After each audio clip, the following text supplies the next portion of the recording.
Folks, my guest today is none other than Marty Bass. Well, hello. Welcome to Dreams in Action, It's great Marty. to be on your show. Thank you You've been so on my much show for coming out. It's been great to be on your show. For those who don't know, Marty is a Baltimore icon. What? A Baltimore icon.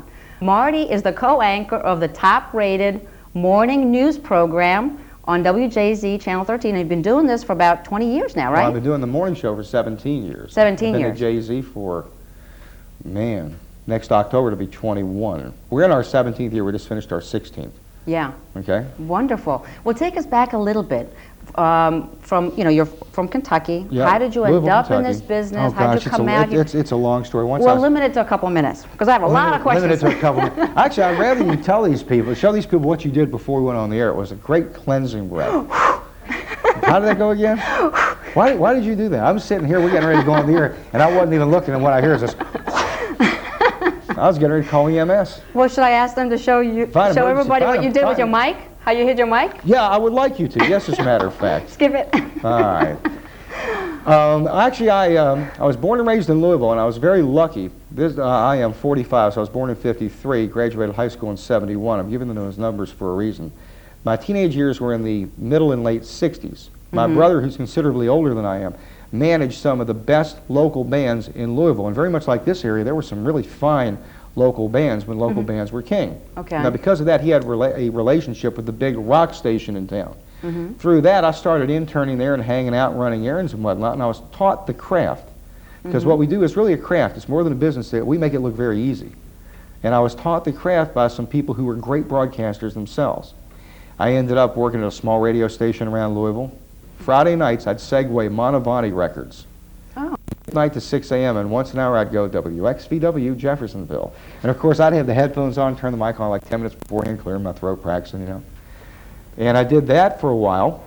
Are you famous in Kentucky too? No. Are you a celeb? I did that through, no, not at all. I did that through high school. And while I was in high school, I started working at the local CBS station. They had a teen TV show called Here's Now. And the interesting thing is, on that show, the now woman, but the girl at the time who was the anchor, Mary Ann Childers, is one of the top anchors in Chicago. She's at she was at WLS, she's at WBBM. And the guy who did sports, Ed Peake, is now the head of the AP Sports in Kentucky. Wow. And the guy who is the cameraman, Don Reggie, became one of Steven Spielberg's cinematographers. My goodness. It was a real collection of people who had blossoming talent, and somewhere along the line we lucked out and found it. Continuing the story, I'm counting down my 2 minutes here. Went to college, had this radio background, worked at the college station, quit after a year with a straight A average, figured I wanted to be a disc jockey. Ended up straight A average? Yeah, that kills my image. Don't tell anybody, it'll kill my image. Oh my goodness. Studied a lot. I ended up working in Lexington, Kentucky, New Orleans, and Detroit. Some pretty big rock and roll radio stations, a couple 50,000 watt stations. After a couple years of that, I said, okay, well this is fun. I'm going to go back to college, get out of broadcasting, get into advertising, so I could have like a 9-to-5 job Monday through Friday, didn't have to work weekends. Yeah. But when I went back, because I had done commercial broadcasting, I told you this is not a short story. I had done commercial broadcasting. They asked me if I'd go on the air on the PBS station there and be part of the nightly newscast, which I did. Got my degree, but about a day before graduation, the guy who had given me my start at this radio station in Louisville, Kentucky, called me up and said, "What are you doing?" I said, "Why?" He said, "Frankly, this radio station's got 6 more months than FM's going to take over Louisville. I just had to let my 7 to midnight guy go." I said, "Do you want me to come and work it for you for a couple months?" He said, "Yeah." I called up this ad agency in Chicago I had a job with. I said, "Listen, I'm going to do this radio thing." And they thought that was really cool. They said, "This shows, you know, real work ethic, and you didn't forget your friends, and that's no problem. At the end of the summer, you come on up." Now, about a day after I get that phone call, I finished my last broadcast at WSIU, had finished finals. A guy walks in with a faculty advisor. His name was Mitch Ferris. He said, "I'd like you to meet Marty Bass." Mitch Ferris. Mitch was the biggest headhunter in television news coast to coast. A graduate of Southern Illinois, was in town for some graduation parties, saw me and wanted to start pushing my tape around the country. I said, "Feel free to go ahead, but I'm not going back into TV or broadcasting. I'm going to do this thing for a couple months." Over the course of that couple months, I ended up getting a job offer in San Antonio, Texas. Wonderful. And I took it. people in Chicago were most upset. The guy says, "You'll never work in this business again." I said, "I've never worked in the business to begin with." So somehow this broadcasting thing lured me back in. I ended up in San Antonio. 4 months later, the news director of Channel 13 was in San Antonio changing flights, sitting at the bar, having a drink like most news directors do. Looked up at the TV, there I was. He called me up and hired me on the spot. Wonderful. So you were smooth from the very beginning. This thing is you had the natural gift. No, no, I was in the right place at the right time and knew the right people. It's called luck. And you were good. It's not just, luck in fact, I think you're a little overly modest sometimes, because I read an article about you. Okay, go ahead. Oh, go ahead. It's okay. And you can continue with the story. Well, I'm done with the story, but it just goes to show it's being in the right place at the right time and who you know. That helps. Darn right it helps. But you also said in this article that I read, you said, I think the reason we're a success is because of familiarity. Oh. And you say that your audience knows what to expect. I think completely the opposite. When I watch your show, the reason I watch is because I don't know what to expect. I think the people who are hooked on you are the ones that live for that spontaneity. And I think it's wonderful. Well, thank you very much. Where do you think that comes from? It's just, on the morning show, Don describes it this way. Don has a very interesting perspective on the show. He says that he is delivering the news and I am everyman. See, once I leave the station, I don't watch news during dinner. We listen to music. And I never make it up for the 11 o'clock news. So my first newscast is listening to Don Scott. I am getting the news when the audience gets it. And I just react as I would be reacting if I was sitting at home. And that just off the cuff, here it's the morning and here's what's happening attitude just holds through the show. Mm-hmm. Plus, we're sitting there for 2.5 hours. It could get boring real fast. That's right. Look, here's the thing about the familiarity. Don's been there almost 25 years. I've been there over 20. I'm going to report the story as best I can. In human terms, I'm going to say, look, A, B, C, D, E, F, G. Throw big words at them and try and be cool. But if there's none of that going on, for goodness sake, it's 10 after 6 in the morning. Yes. Have some fun. Have some fun. Relax. Chill out and relax. So how has this business changed? Is it harder to get into this business now? 20 years later, there's a lot of good talent around. It's tough, competitive. No, it's actually probably easier to get into the business now because there's more outlets. Well, for instance, we're on Prestige Cablevision here. There are newscasts here every day. There's 2 news anchors here. All right, 20 years ago there was no Cablevision. There was no, and those 2 news anchor positions were not open. There's a lot of programming going on, I think, and particularly behind the scenes. The future of this business is not sitting here. It's in doing production, putting together the shows, the open, for instance, to your show. I think right now this business is wide open and unto itself its own new frontier. Mm-hmm. I think it's pretty exciting, frankly. Good. But there are a limited number of jobs. There'll be 10,000 people this spring getting broadcasting degrees. Okay? I know I'm not quitting. I know Don Scott's not quitting. Well, there's 2 jobs they can't have right there out of a limited number of what are called major market top 20 jobs. So, I mean, in one way it's wide open. In another way, it's kind of like doing what I do, not to pat myself on the back, but this is, I told you I'd tell you the truth. This is a fact of life. You have a better chance of playing Major League Baseball than doing what I do. It's tough. It's so at this level, it's tough. How important are ratings? I mean, does that add a lot of stress to your everyday job, or do you just look at the numbers and go on? I don't look at them. You don't? No. Do the ABC folks hate the NBC, or is it friendly competition? Or is it really a lot of animosity? Well, a couple different questions. Let me explain the ratings thing real quick. Ratings are everything because what we sell is potential. Even what we're selling here is potential. In other words, I go to a sponsor and I say, I want you to advertise, and in return for that, I'm going to give you 30 seconds. Okay, but in that 30 seconds, you can tell a lot of people, please come into my store. We sell your future potential. And the best way to say, here's how much I'm going to charge you is, here's how many people are watching. Okay? So ratings are everything because that's the income that, keeps the plants watered. Nice silk plant. They keep... Don't touch the merchandise. I'm sorry. But in other words, that keeps the plants watered and the lights on. So there's no problem with ratings. And yes, there is an enormous amount of pressure. There are people in the TV station who look at them every morning and start their day off with stomach aches. The reason I don't look at them is this. I look at them up until about a couple weeks before the major rating periods. My figuring is, if people aren't watching us, there's nothing I'm going to do during that rating period to get people watching. They're either watching already or they're not. On the morning show, we have a mantra. We're in ratings. We play the Super Bowl every day of the week. We give our audience the best we can give them every day of the week, not just during special times of the year. And if people start watching and they feel close to us, akin to the show, if you will, well, that's great. That's why I don't look at the ratings, because once ratings start, there's nothing I can do about it. because I'm doing the same thing I did yesterday and the day before and the day before. Now, as far as animosity, no, it's a fraternity. You know, we all talk, but when I get on the air, I'm going to beat you. I am going to beat you, and I'm going to take no prisoners, because ultimately it comes down to I need those ratings because I like my job and I have a family. Well, you started in this business, or at least for a couple months, or for how long were you sitting next to Oprah Winfrey? Geez, Oprah, I did it for 6 years. Actually, I started the morning edition with Oprah. Yeah, Oprah's really cool. Wow. You could tell what did Jay-Z think of her phenomenal fame? What went on around the whole place? You want to know the truth? Sure. Here's what they thought of her phenomenal fame. A guy named, I'm not going to give any names, but a person no longer at Jay-Z, when her show first went into syndication, made this comment. We weren't going to pay her that when she's here, and I'm not going to pay her that now. That's why the Oprah Winfrey Show is not on Channel 13, and that deeply hurt Oprah, and to this day, she has virtually written off Channel 13 out of any biographies, anything.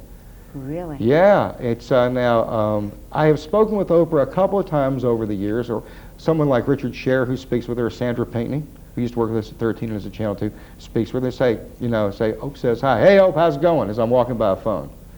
You know, you could tell from the start that she was just an exception. I mean, really, and here's the interesting thing. For being as exceptional as she was and is, she was a real person. I mean, a real person. What a fun guest. Well, see, the thing is, we were on that wide shot at the end, going into the break. And I reached down to get this bottle of water, because I always keep like a bottle of water around.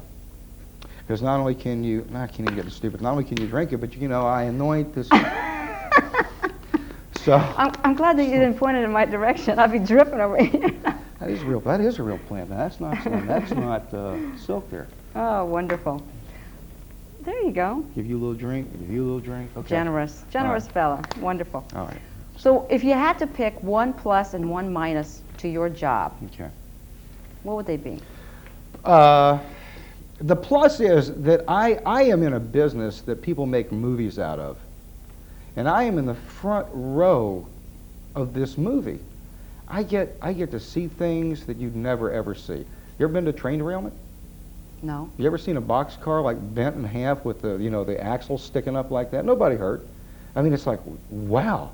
When would you ever get a chance to see that? That's true. I get to see things because of doing news. I get to meet people because of doing news. I get invited to the Whitbread Ball because I do the news. So it's this incredible front row seat to life in IMAX. That is such a good way to describe that. Oh, it's just the coolest. It really honestly is. I could go on for a half hour just about cool things. And once again, it's not because I'm so magnanimous, it's because of what I do. Because of the business. And I think I can keep that separate. I'm a pretty real person, so I don't take it too serious. What about the minus? Gosh, I don't know. The hours? Or is that too? No, you know what? Okay, I get up at 3:30 in the morning. I walk out the door at 1 o'clock. I've got all afternoon. In 10 years of marriage, my wife and I spent more time with each other than people who've been married 20 years. I get to go to my kids' school and, do lunchroom duty or help out in the class because I'm free in the afternoon. I spent more time with my kids in their short lives than most parents will, not because they don't want to be with them, but just job requirements and whatnot. So I don't think there really is a negative. Pays good. They haven't bounced the check yet. You are lucky. Fairly good benefits. That's wonderful. That's wonderful. So you said something this morning on your show when I was watching. It was pretty profound. And I quickly wrote it down and then typed it in my computer. You said when your alarm clock goes off, your wife sleeps right through it. But yet, when one of your kids steps out of bed... That was a really cool story. Yeah. Let me get you she immediately wakes up. Something like about selective listening and how you said something really profound, like your body is the vehicle for your mind. Yeah, here's the story. Wow. Here's the story in a nutshell. This came from CNN. They have done this research that says there's a part of your mind that is never, ever asleep. And that will think and make decisions for you. And it involves your hearing. You're always listening while you're asleep. And part of your mind is analyzing everything that you hear. And it selectively says, stay asleep, get up. In other words, my wife will sleep through my wake-up call, the 3 times, because I always hit that snooze button 3 times, the alarm clock going off 3 times, me taking a shower and walking around getting dressed. Yet, if my son, 3 years old, gets out of bed, and it'll be okay, because you'll just hear that bass, boom, she's right up. And it just goes to prove what I've always said, that this whole thing is nothing more than a vehicle for what's in here. And how do you nurture what's in here? How do you nurture that? What do you read uplifting materials? Do you think pleasant thoughts? Do you meditate? How do you keep positive about life, or do you just, does everything come natural? I just slug it out like everybody else. You have depressing I sit there and do the news every morning. You know, good morning, Yeah. 3 shootings in West Baltimore, hello. And how's your day so far? Truthfully, I slug it out like everybody else. I worry about, it's like Don Scott says, I'm every man. I don't read motivational stuff because by the time I get done doing my homework with my kids and putting them to bed, No time. I spend a little time with my wife, maybe watch a little bit of a ball game. I mean, I'm a sponge. I like to absorb information. I'm a true believer in that things really are and can be good. It's maybe my own spirituality that gets me through it, my own zen.